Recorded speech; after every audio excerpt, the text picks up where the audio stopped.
जय हिंद। राम एकेडमी के online classes में मैं आप सबका स्वागत करता हूं। हमने लास्ट क्लास में देखा था पॉलिटी में कि मौलिक अधिकार क्या होता है, और मौलिक अधिकार का लगभग 90% पार्ट हम देख चुके थे। एक अंतिम आर्टिकल रह गया था जो था संवैधानिक उपचारों का अधिकार। ठीक है, मैं बात कर रहा हूँ आर्टिकल 32 की, जिसमें है संवैधानिक उपचारों का अधिकार। जब भी किसी व्यक्ति का मौलिक अधिकार का एक्सप्लॉइटेशन होता है तो वो सुप्रीम कोर्ट में जा सकता है, हाई कोर्ट में जा सकता है उसको इन्फोर्सिबल करवाने के लिए, क्योंकि जो मौलिक अधिकार है ये न्यायालय में परिवर्तनीय होते हैं। तो इसके अंतर्गत हम 5 प्रकार के रिट पढ़ने वाले हैं, जिसको अभिलेख भी कहा जाता है, समादेश भी कहा जाता है। तो जो हमारा सुप्रीम कोर्ट है और हाई कोर्ट्स होते हैं सभी राज्यों में लगभग, ठीक है, तो इन लोगों के पास क्या होता है, अधिकार होता है ये 5 प्रकार के रिट जारी करने का। ये 5 प्रकार के जो रिट रिट होते हैं जिसको अभिलेख कहते हैं, ये जारी करने का। ठीक है, तो देख लो एक बार में कि कौन कौन से रिट होते हैं। पहला होता है बंदी प्रत्यक्षीकरण। इसको इंग्लिश में हेबियस कॉर्पस कहा जाता है। ये जितने भी इंग्लिश लिखे हैं ना, ये सब क्या है, लैटिन। ये सब लैटिन वर्ड्स होते हैं। उसके बाद दूसरा क्या है, परमादेश रिट। ठीक है ना, परमादेश, इसको इंग्लिश में मैंडमस कहा जाता है। थर्ड है प्रतिषेध रिट, इसको प्रोहिबिशन कहते हैं। फोर्थ है उत्प्रेषण लेख, ठीक है ना, रिट ऑफ सर्सियोरी इसको बोलते हैं। और लास्ट होता है अधिकार परीक्षा, मतलब को वारंटो। तो इसकी अथॉरिटी क्या है, मतलब कौन सा अभिलेख है जो सुप्रीम कोर्ट और हाई कोर्ट्स को ये अथॉरिटी देता है कि वो रिट जारी कर सके। तो कल हमने देखा था लास्ट क्लास में कि आर्टिकल 266 के तहत जो हाई कोर्ट्स होता है ये जो अध्यादेश सॉरी जो क्षमादेश होता है या जो अभिलेख होता है या जो रिट होता है ये जारी कर सकता है। और आर्टिकल 32 के तहत कौन, सुप्रीम कोर्ट क्या कर सकता है, समादेश जारी कर सकता है। जैसा कि मैंने प्रीवियस क्लासेस में बताया था कि ये जो आर्टिकल 12 से 35 है ये सबसे क्रीम पार्ट होता है। जो मौलिक अधिकार होता है ये सबसे क्रीम पार्ट होता है। और मौलिक अधिकार में जो आर्टिकल 32 है इसको क्या बोलते हैं, संवैधानिक उपचारों का अधिकार। ठीक है, मतलब जब भी किसी का फंडामेंटल राइट एक्सप्लॉइट होगा तो वो इनका यूज़ कर सकते हैं। ठीक है, तो यहाँ पे एक बात आप लोग याद रख लेना, ये जो हाई कोर्ट्स होते हैं, जो उच्च न्यायालय होता है राज्यों में, और जो सुप्रीम कोर्ट होता है, इन दोनों में थोड़ा सा अंतर है। ये पांचों प्रकार के अभिलेख समादेश, ठीक है ना, ये दोनों ही जारी कर सकते हैं पांचों रेट। लेकिन जहाँ पर बात होगी फंडामेंटल राइट्स की, जहाँ पर तो अंतिम रूप से सुप्रीम कोर्ट इसको डील करेगा। ठीक है ना, उच्चतम न्यायालय इसको डील करेगा। जब भी मैटर हो किसका, मौलिक अधिकारों का, तो अंतिम रूप से कौन डील करेगा इसको, सुप्रीम कोर्ट।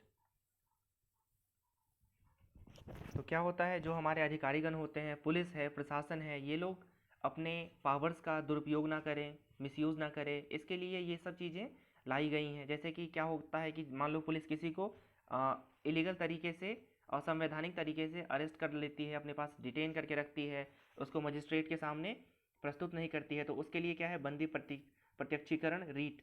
ठीक है ना, तो इस तरह की चीज़ें होती है।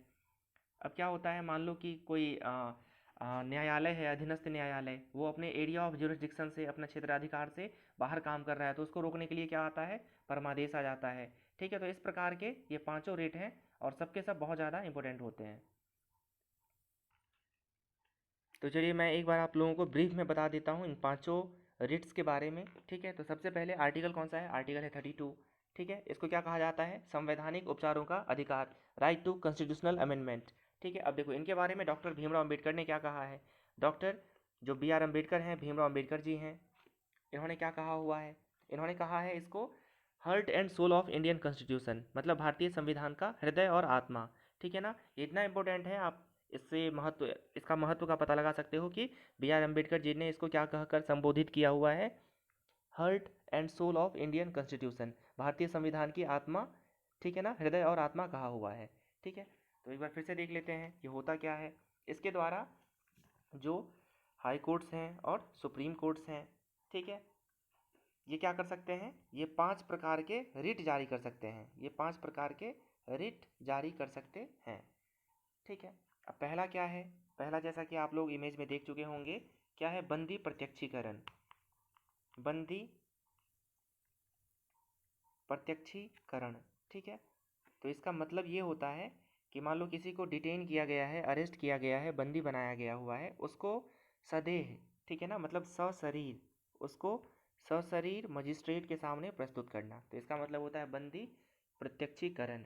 ठीक है, तो ये जो है ये अधिकार जो है बंदी प्रत्यक्षीकरण का, हेबियस कॉर्पस इंग्लिश में इसको बोलते हैं, ये क्या करता है, ये जो अनुचित गिरफ्तारी है उसके विरुद्ध सुरक्षा प्रदान करता है।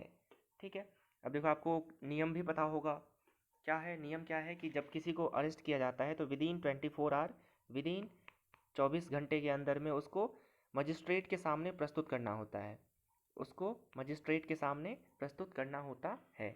ठीक है, अगर मान लो कोई ऐसा नहीं करता है तो जिसको डिटेन किया गया है उसके सगे संबंधी रिलेटिव्स या दोस्त क्या कर सकते हैं, ये फाइल कर सकते हैं। ठीक है ना, इसका सहारा ले सकते हैं सुप्रीम कोर्ट में या हाई कोर्ट में। तो कुल मिला के ये क्या करता है, ये गैर कानूनी गिरफ्तारी से रिहाई करवाता है, क्या, हेबियस कॉर्पस। दूसरा क्या देखा था आपने, दूसरा देखा होगा आपने परमादेश। परमादेश,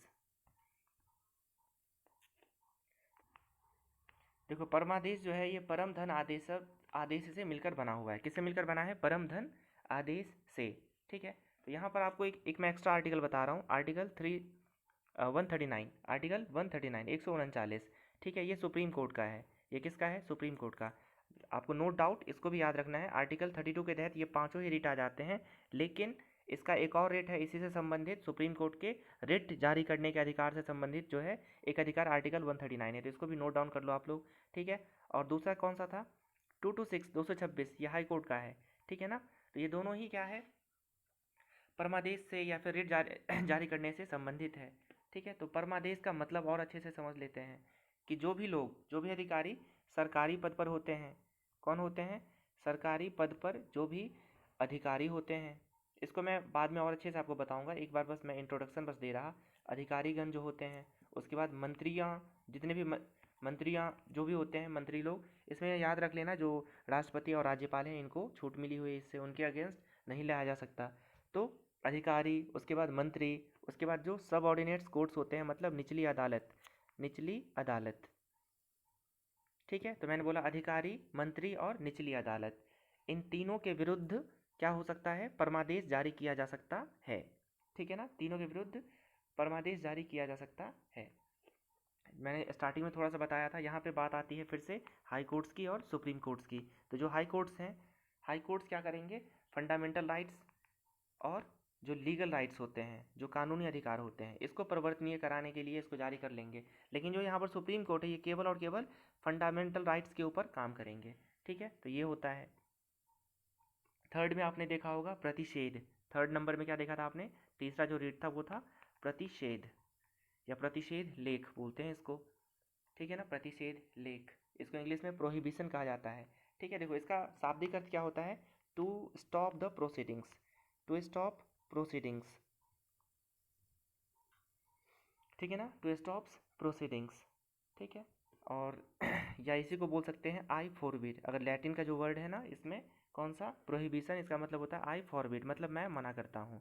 अब क्या मना करेगा ये, यहाँ पर बात चलती है क्षेत्राधिकार की, मतलब ज्यूरिसडिक्शन की बात होती है, एरिया ऑफ ज्यूरिसडिक्शन मतलब क्षेत्राधिकार। अगर मान लो कोई निचली अदालत है या कोई अधिकारी है, ठीक है, वो क्या कर रहा है, अपने क्षेत्राधिकार से बाहर जाकर अपने ड्यूटीज़ को पूरा कर रहा है। पता चला कि मान के चलो, मैं जबलपुर का उदाहरण दे रहा हूँ, कोई सदर का टीआई साहब है और वो कहाँ पर, वो घामापुर में जाके, या फिर पता चला कि बरगी क्षेत्र में जाके वसूली कर रहे हैं, वाहनों की चेकिंग कर रहे हैं, तो उसके खिलाफ ये लाया जा सकता है। ठीक है, सिमिलरली कोई हाई कोर्ट है या सब ऑर्डिनेट कोर्ट्स हैं, अपने डिस्ट्रिक्ट के बाहर या अपने ज़िलों के बाहर के केसेस को हैंडल कर रहा है, तो उसके अगेंस्ट ये लाया जा सकता है कंप्लेन करने पर। उसके बाद आपने नंबर 4 में देखा होगा उत्प्रेषण, क्या देखा था आपने, उत्प्रेषण। अब उत्प्रेषण में क्या होता है, उत्प्रेषण में जो ऊपर की अदालतें होती हैं वो नीचे की अदालतों के केस को अपने पास बुलवा सकती है या फिर स्थानांतरित कर सकती है, या फिर क्या कर सकती है, स्थानांतरित कर सकती है। ठीक है, अगर कोई कंप्लेन करता है तो स्थानांतरित कर सकती है या अपने पास बुलवा सकती है। ठीक है, बात हो रही है उत्प्रेषण की। अब जैसे कि एक केस हुआ था राम रहीम का, या फिर आपने जबलपुर हाई कोर्ट का एक केस राजा भैया का, यूपी के बाहुबली का आपने नाम सुना होगा, राजा भैया, इनका जो केस था वो इलाहाबाद हाई कोर्ट के अलावा के बदले में कहाँ पे लड़ा गया था, जबलपुर हाई कोर्ट में लड़ा गया था। ठीक है, तो ये सब चीज़ें कैसे, उत्प्रेषण, मान लो कि ये केस अगर कहाँ लड़ा जाता, इलाहाबाद में, तो वहाँ पर दंगे हो जाते, जो उनके समर्थक लोग हैं वो लोग हंगामा कर देते। तो इन सब चीज़ों से बचने के लिए जो हायर कोर्ट्स होते हैं, मान लो डिस्ट्रिक्ट न्यायालय का केस है तो हाई कोर्ट, और हाई कोर्ट का केस है तो सुप्रीम कोर्ट, केसेस को अपने पास बुलवा सकता है या दूसरे किसी कोर्ट्स को डिटेन कर सकता है, उसके लिए डिटेल कर सकता है। ठीक है, तो दिस इज सर्सियोरी उत्प्रेषण। ये क्या है? उत्प्रेषण। ठीक है, आप फिर से समझ लो, इसमें क्या होता है, जो केसेस होते हैं वो ऊपर की ओर शिफ्ट हो जाते हैं। ठीक है, अब एक और उदाहरण है पंचकुला पंचकुला अदालत का। पंजाब में ये जगह था पंचकुला, जिन्होंने क्या किया था, जिन्होंने राम रहीम बाबा का जो केस है वो हैंडल किया था। और आप लोगों को याद होगा, ये 6 महीने साल भर पहले की घटना है। लाखों करोड़ों की नुकसान, जान माल की क्षति हो गई थी वहाँ पर। ठीक है ना, सरकारी संपत्ति को तोड़ फोड़ दिया गया था उनके समर्थकों के द्वारा। तो यहाँ पर क्या करना था, इस केस को कहीं और, केरल में नहीं तो कहीं और, पंजाब से बाहर ट्रांसफ़र कर देना था। ठीक है, तो किसी को पीआईएल यहाँ पर लगाना था उत्प्रेषण का। ठीक है, तो सुप्रीम कोर्ट या फिर जो पंजाब का हाई कोर्ट है, चंडीगढ़ हाई कोर्ट, वो इस पर ऐसा एक्शन लेती और उत्प्रेषण लगाती, तो बहुत ज़्यादा नुकसान बच जाता। तो ये है उत्प्रेषण। ठीक है, तो प्रतिषेध में क्या होता है, मना कर देता है। ठीक है ना, स्टे लगा देता है। प्रतिषेध जो इसके पहले वाला नंबर 3 आपने पढ़ा था, देखो ये मिलता जुलता है, यहाँ पे कंफ्यूज बिल्कुल भी नहीं होना है। जो नंबर 3 था ना, नंबर 3 में क्या पढ़ा था आपने, प्रतिषेध। तो प्रतिषेध को एक लाइन में याद रखना है, स्टे ऑर्डर से। ठीक है ना, किससे? स्टे ऑर्डर से। और ये जो नंबर 4 है उत्प्रेषण, उत्प्रेषण को याद रखना है किससे? ट्रांसफ़र से। ठीक है ना, ट्रांसफ़र ऑफ केसेस से। ऐसे याद रख लेना। स्टे ऑर्डर कौन लगाता है? प्रतिषेध। ठीक है ना, प्रतिषेध में स्टे ऑर्डर लग जाता है, उसको रोक दिया जाता है। और ये जो उत्प्रेषण होता है, इसमें केसेस अपलिफ्ट हो जाती हैं या ट्रांसफ़र हो जाती है, अपने से ऊपर की अदालत में चली जाती है या दूसरे कोर्ट्स में चली भेज दी जाती है। और जो सबसे लास्ट का जो रिट है, उसका नाम है अधिकार पृच्छा। इसका नाम क्या है? को वारंटो। इसका नाम है को वारंटो, मतलब अधिकार पृच्छा। ठीक है, अब देखो अधिकार परीक्षा का मतलब क्या होता है, किस अधिकार द्वारा, इसका अपने शब्दों में आप बोल सकते हो किस अधिकार द्वारा या किस वारंट द्वारा। ठीक है ना, इसका शाब्दिक अर्थ क्या है, किस अधिकार द्वारा या किस वारंट के द्वारा। और इसका यूज़ करते हैं सरकारी कर्मचारी के पद की संवैधानिकता की जांच के लिए। ठीक है, मान लो कि कोई सरकारी व्यक्ति है, वो अपने पद पर गैर संवैधानिक तरीके से बना हुआ है। ठीक है ना, गैर संवैधानिक तरीके से बना हुआ है, तो उसके जांच के लिए, ठीक है ना, सरकार पूछ सकती है, सुप्रीम कोर्ट जो है वो पूछ सकती है कि किस अधिकार से आपने ये काम किया। ठीक है, तो इसको बोलते हैं अधिकार परीक्षा। तो चलिए शुरू करते हैं, इसको और अच्छे से देखते हैं अपन और डिटेल में देख लेते हैं। ठीक है, हम लोग क्या पढ़ रहे हैं अभी, हम लोग पढ़ रहे हैं संवैधानिक उपचारों का अधिकार, आर्टिकल 32 के अंतर्गत जो 5 प्रकार के रिट होते हैं उनके बारे में अपन देखने वाले हैं। तो सबसे पहली बात, जैसा कि मैंने आपको बताया अभी ब्रीफिंग में, कि संवैधानिक उपचारों का जो अधिकार है, इसको भीमराव अम्बेडकर साहब ने क्या कहा है, इनको कहा है भारतीय संविधान का हृदय और आत्मा। ठीक है ना, heart and soul of Indian constitution. दूसरी बात, ये कहाँ से लिया गया है हमारे संविधान में, तो यह ब्रिटेन से लिया गया है। अब देखो और क्या कहा जाता है, इसे इसे न्याय का झरना भी कहा जाता है। ठीक है ना, इसको क्या बोलते हैं अपन, न्याय का झरना, ये भी इसी के लिए यूज़ हुआ है। उसके बाद आप यहाँ पे कॉन्स्टिट्यूशनल चीज़ें देख सकते हैं कि आर्टिकल 32 के तहत उच्चतम न्यायालय मतलब सुप्रीम कोर्ट, तथा 226 के तहत आर्टिकल 226 के तहत जो हाई कोर्ट्स होते हैं, उच्च न्यायालय, ये रिट जारी कर सकता है जो निम्नलिखित हैं। मैं आपको पहले भी बता चुका हूँ, आप एक बार इसको फिर से देख लो। ये 5 प्रकार के रिट जारी कर सकते हैं। कौन कौन से रिट हैं, तो पहला है बंदी प्रत्यक्षीकरण, दूसरा क्या है, दूसरा है परमादेश, तीसरा है प्रतिषेध, चौथा है उत्प्रेषण और पांचवा है अधिकार परीक्षा। अधिकार परीक्षा। ठीक है, अब देखो क्या सुप्रीम कोर्ट और हाई कोर्ट के अलावा बाकी कोर्ट्स भी कर सकते हैं क्या, तो बिल्कुल कर सकते हैं। इसका क्या है इसकी अथॉरिटी क्या है, आप देख सकते हो कि आर्टिकल 32 के तहत संसद किसी भी अन्य न्यायालय को, मतलब ऐसा कानून बना दिया जाए तो संसद अन्य किसी भी न्यायालय को इस रिट को, ठीक है ना, इस रिट को जारी करने का अधिकार दे सकता है, लेकिन अभी तक ऐसा कोई व्यवस्था नहीं बना है। ठीक है, अब थोड़ा सा हिस्ट्री में चलते हैं। 1950 से पहले क्या होता था, 1950 से पहले केवल 3 हाई कोर्ट्स, ठीक है, मतलब कलकत्ता, मुंबई और मद्रास। आपको पता होगा ये तीनों सबसे पहले मतलब 1862 का बना हुआ हाई कोर्ट्स है, 1862 का बना हुआ हाई कोर्ट्स है। तो सिर्फ इन तीनों को ही रिट जाने का अधिकार था, जारी करने का अधिकार था। इसके अलावा जो बाकी के हाई कोर्ट्स थे अवेलेबल 1950 में, उनको ये अधिकार नहीं था। ठीक है, बट आज के समय जितने भी हाई कोर्ट्स हैं, सब ये रिट जारी कर सकते हैं। आज के समय सभी राज्यों के हाई कोर्ट्स को अधिकार मिल चुका है। यही बात यहाँ पर लिखा है कि लेकिन अनुच्छेद 226 के अनुसार सभी न्यायालय को रिट जारी करने की शक्ति प्राप्त है। ठीक है, अब जैसा कि मैंने आप लोगों को समझाया, आपको थोड़ा सा यहाँ पर भी मैं दिखा देता हूँ। ठीक है, जो लोग मेंस की तैयारी कर रहे हैं, जो अपने यहाँ का सुपर 30 बैच है, उन लोग इसको एक एक लाइन लिखना है, यहाँ पर नोट्स बनाना है। ठीक है, आपको इसको मेंस को लेके चलना है। ठीक है, बाकी आप याद वहाँ से रखना जो मैंने आपको तरीका बताया था वैसे। ठीक है, तो पहला था बंदी प्रत्यक्षीकरण। जो पहला रीट है ये कौन सा है? बंदी प्रत्यक्षीकरण। ठीक है ना, हेबियस कॉर्पस। इसका अर्थ क्या होता है?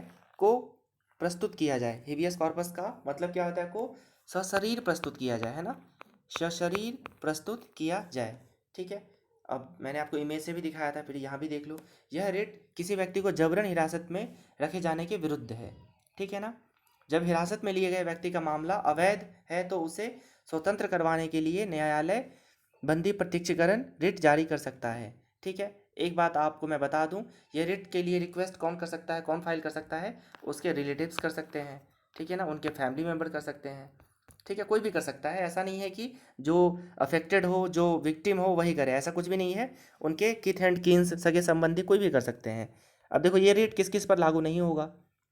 ये रिट अगर देखो इसका मिसयूज ना हो, लोग ज़बरदस्ती रिट ना लगा लो, पता चला पुलिस वाले ने बिल्कुल सही काम किया है, जिसको अरेस्ट करना था उसी को अरेस्ट किया है, फिर भी लोग इसका सहारा ले रहे हैं।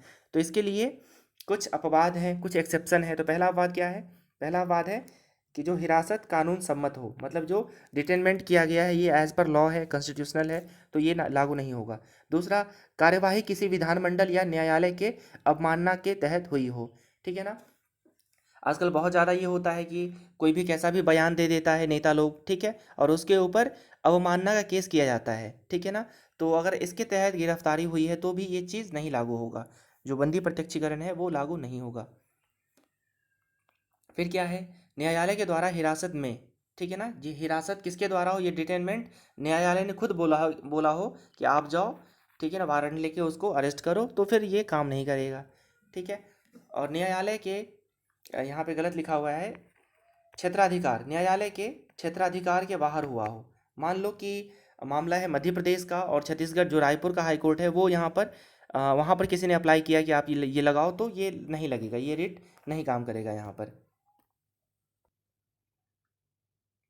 अब देखते हैं नंबर 2। नंबर 2 में क्या है? परमादेश। ठीक है ना, मैंडमस, परमादेश, इसका मतलब क्या होता है? हम आदेश देते हैं। ठीक है ना, हम आदेश देते हैं। और मैंने आपको बताया था, ठीक है, कि ये अधिकारी, जो भी सरकारी पद पर है, अधिकारी हो या मंत्री हो, ठीक है ना, या फिर जो निचली अदालतें हो, या फिर जो सबऑर्डिनेट्स कोर्ट हो, ये तीनों पर ही लागू होगा। अगर ये अधिकारी, मंत्री या अदालत क्या नहीं कर रही है? अपना कर्तव्य नहीं कर रही है, अपना जो है ड्यूटी अच्छे से नहीं कर रही है, लोगों को परेशानी हो रही है, उसका फंडामेंटल राइट वायलेट हो रहा है, तो वो क्या कर सकते हैं? हाई कोर्ट या सुप्रीम कोर्ट में अपील कर सकते हैं परमादेश जारी करने के लिए। ठीक है ना, अब देखो इसको और अच्छे से सब समझ लो। तो अर्थ हमने देख लिया, हम आदेश देते हैं। ठीक है, इसे न्यायालय द्वारा सार्वजनिक अधिकारियों को जारी किया जाता है, मतलब जो एग्जीक्यूटिव होते हैं उनको जारी करते हैं। ठीक है, और न्यायालय द्वारा उसके कार्य करने या ना करने के बारे में पूछा जा सकता है कि आपने काम क्यों नहीं किया, आपने एक्शन क्यों नहीं लिया, या फिर पता चला किसी ने गलत एक्शन ले लिया तो आपने ऐसा एक्शन क्यों लिया। तो न्यायालय जो है उसके कार्य करने या ना करने के बारे में पूछ सकता है। अब इसके भी कुछ अपवाद होंगे, तो अपवाद देख लो कौन कौन से हैं। तो मैंने आपको पहले भी बताया ब्रीफिंग में कि जो भारत के राष्ट्रपति हैं, राज्यपाल हैं, और जो सुप्रीम कोर्ट के मतलब सीजेआई होते हैं, चीफ जस्टिस ऑफ इंडिया, ये तीनों इससे बचे रहेंगे। उसके बाद ये जो हमेशा ना सरकारी पद पर बैठे व्यक्ति के ही विरुद्ध लाया जाएगा, तो निजी व्यक्ति या इकाई, ठीक है ना, जो प्राइवेट बॉडीज़ हैं उसके खिलाफ ये नहीं लाया जा सकता। ठीक है, मान लो कि आपका कोई डिस्प्यूट हो गया प्राइवेट बॉडी से, कोई प्राइवेट बॉडी अपना काम नहीं कर रही है, तो आप उसके खिलाफ नहीं कर सकते इसका प्रयोग। ठीक है, उसके बाद जो गैर संवैधानिक विभाग है, जो नॉन कॉन्स्टिट्यूशनल बॉडीज है, उसके खिलाफ भी नहीं कर सकते। नेक्स्ट नंबर 3 का जो रिट है, नंबर 3 का, नंबर 3 का जो रिट है, अपन इसको देख लेते हैं क्या है ये। तो सबसे पहले याद रख लेना, ये है नंबर 3, प्रतिषेध, इसको बोलते हैं प्रोहिबिशन, और इसका शाब्दिक अर्थ होता है रोकना, आई प्रोहिबिट। ठीक है ना, या आई फॉरबिट, मैंने आपको बताया हुआ है अच्छे से। ठीक है, टू स्टॉप द प्रोसीडिंग्स, इसका मतलब क्या होता है? To stop the proceeding. ठीक है ना, प्रोसीडिंग को रोकने के लिए। अब देखो ये क्या होता है? ये है इसे किसी उच्च न्यायालय द्वारा अधीनस्थ न्यायालयों या अधिकारियों को अपने न्याय क्षेत्र से अन्य न्याय कार्यों को करने से रोकने के लिए जारी किया जा सकता है। ठीक है, अब जैसे कि क्या है, मान के चलो कि अपने एरिया के बाहर ये काम कर रहे हैं, जितना उसका अधिकार है उससे बढ़कर काम कर रहे हैं। ठीक है, तो अगर किसी ने बोल दिया कि वो अपनी ड्यूटी के अलावा अतिरिक्त काम कर रहे हैं अपने पर्सनल इंटरेस्ट के लिए या किसी थर्ड पार्टी के इंटरेस्ट के लिए, तो जो सरकार है, जो सुप्रीम कोर्ट है या हाई कोर्ट है, ठीक है ना, वो क्या कर सकती है, प्रोहिबिशन ला सकती है इसके अगेंस्ट। ठीक है ना, उसको उसके ऊपर स्टे लगा सकती है। इसको सिंपल सा है, स्टे लगाना। ठीक है ना, तो स्टे से याद रख लेना, स्टे लगा देती है। जो स्टे ऑर्डर आता है ना, कि मान लो कोई कंपनी बन रही है या कुछ हो रहा है, मान लो कि किसी डिस्ट्रिक्ट मजिस्ट्रेट ने किसी इलीगल ज़मीन पे कंस्ट्रक्शन काम करने का परमिशन दे दिया और किसी ने कंप्लेन कर दी, तो जो कोर्ट है, सुप्रीम कोर्ट हो या हाई कोर्ट हो या फिर जो डिस्ट्रिक्ट कोर्ट्स हैं, वो क्या कर सकता है, स्टे लगा सकता है। तो ये क्या, कौन सी पावर है, ये है प्रतिषेध।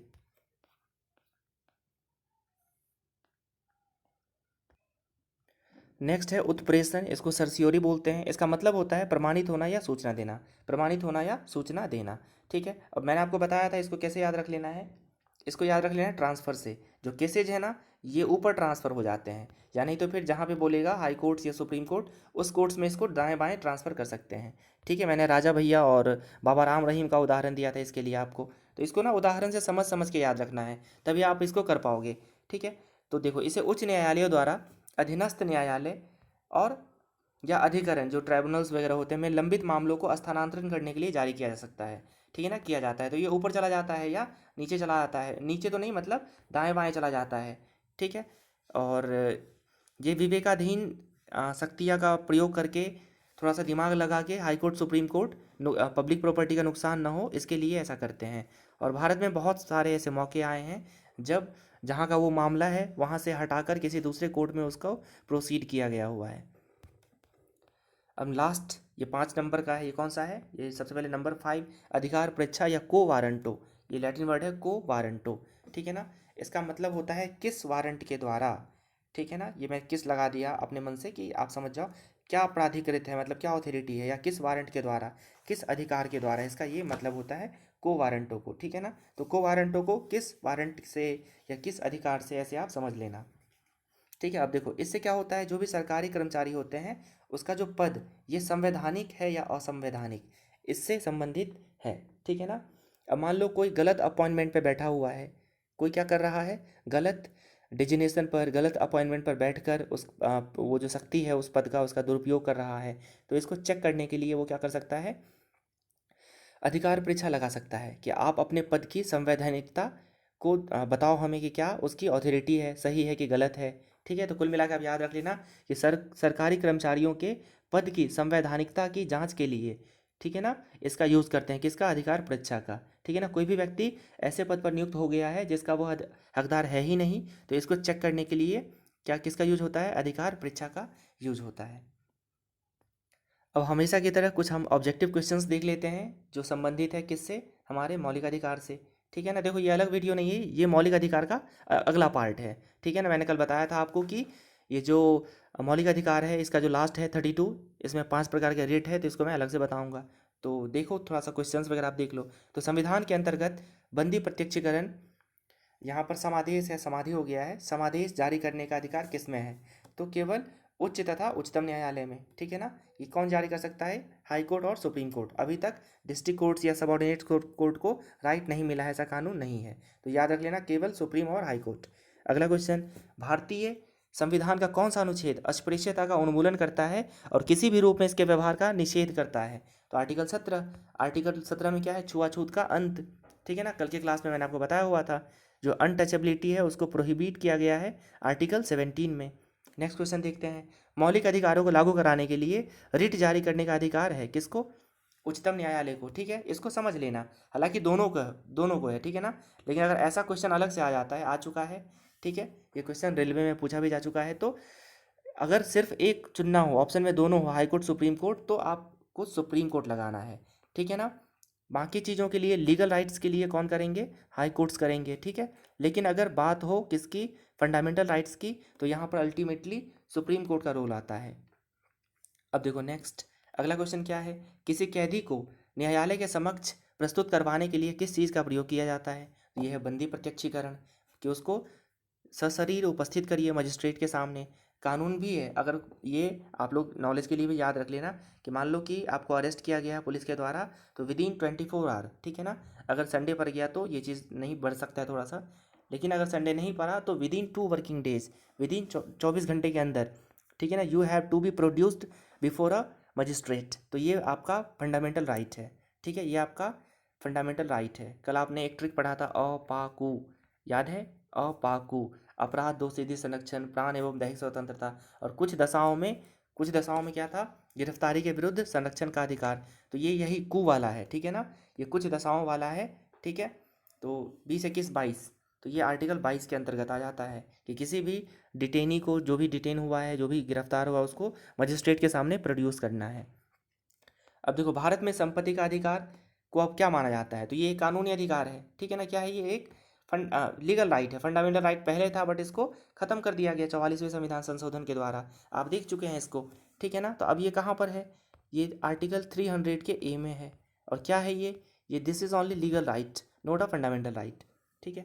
आगे देखें, भारत में मत देने का अधिकार है। क्या है ये, भारत में मत देने का अधिकार है, एक नागरिक अधिकार, ठीक है ना, एक नागरिक अधिकार। न्यायालय द्वारा जारी किए गए परमादेश के माध्यम से न्यायालय किसी व्यक्ति या संस्था को उसके क्या करता है, के माध्यम से, यहाँ पर ये यहाँ तक क्वेश्चन है आपका से, फिर ऑप्शन में से मैंने ये उठा लिया है, न्यायालय किसी व्यक्ति या संस्था को उसके सार्वजनिक दायित्व या कर्तव्यों का पालन करने के लिए आदेश देता है, ठीक है ना। मैंने बताया था ना कि पूछ सकता है कि एक्शन किए तो क्यों किए, और नहीं किए तो क्यों नहीं किए, ठीक है। तो ये कहाँ पर है, परमादेश के बारे में।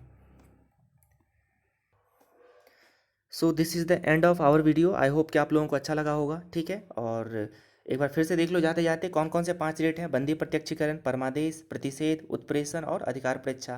तो आई होप कि आप लोग इसके नोट्स बना लोगे और हमेशा के लिए इसको याद रखोगे। Thank you class.